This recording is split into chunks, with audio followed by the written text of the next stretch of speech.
My son's piano teacher never charged us, and what I found in his studio horrified me. Mr. Kenneth Harrington had been teaching my 12-year-old son Ethan piano for 8 months when I realized we'd never paid him a single dollar. I'd been so busy with work and managing our household after my divorce that the finances had slipped through the cracks, but when I finally sat down to reconcile our bank statements, there wasn't a single charge from the music academy where Ethan took lessons every Wednesday evening. I felt terrible about the oversight and immediately called the academy to arrange payment, explaining I'd somehow missed all their invoices.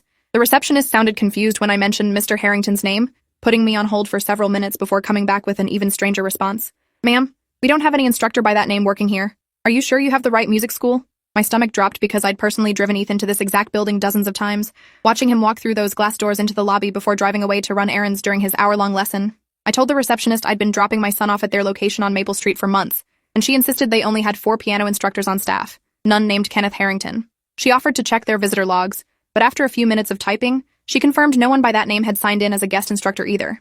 I hung up feeling deeply unsettled and called my ex-husband Derek to see if he knew anything about this arrangement, but he was just as confused as I was about how we'd been sending our son to lessons with someone who apparently didn't work at the school. That evening when I picked Ethan up from his lesson, I decided to actually go inside instead of waiting in the car like usual.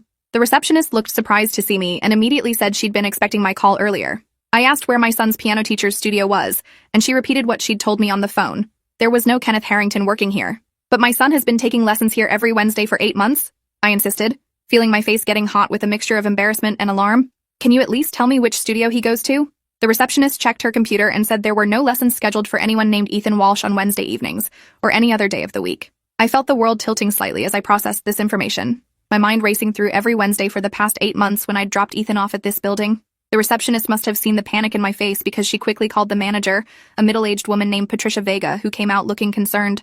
I explained the entire situation while Patricia listened with increasingly worried expressions, finally saying she wanted to review their security camera footage to figure out what was happening. We went to her office where she pulled up the recordings from various Wednesdays over the past few months, and what we saw made my blood run cold.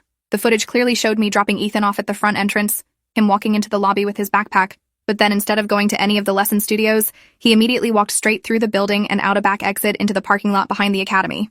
Patricia fast-forwarded through footage from multiple weeks, and the pattern was identical every single time. Ethan entered through the front, walked through the building without stopping, and exited through the back door. "Where is he going?" Patricia asked, but I couldn't answer because I had no idea. We watched footage from the back parking lot camera and saw Ethan getting into a silver sedan that was waiting for him, though the angle and quality of the camera made it impossible to see the driver clearly or read the license plate. The car would drive away with my son inside and return exactly 55 minutes later, dropping Ethan off at the same back exit. He'd walk through the building again, emerging from the front entrance right as I pulled up to collect him, acting like he'd just finished a normal piano lesson. I felt physically sick watching this deception play out on screen week after